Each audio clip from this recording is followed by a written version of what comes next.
In this tutorial, I'll show you how to add your Outlook calendar to Notion so you can view your schedule without switching between apps.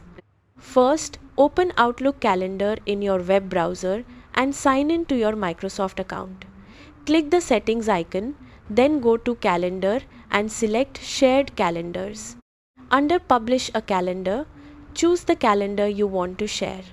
Select view all details for the permission level, then click publish. Once the calendar is published, copy the HTML or ICS link that Outlook generates. Next, open Notion and go to the page where you want to display your calendar. Paste the Outlook calendar link into the page. When Notion displays the options, select Create Embed or Embed Link. Your Outlook calendar will be embedded on the page and available to view directly from Notion. If you update your Outlook calendar, the embedded calendar will reflect those changes based on the shared calendar link. That's how to add Outlook calendar to Notion. Thanks for watching.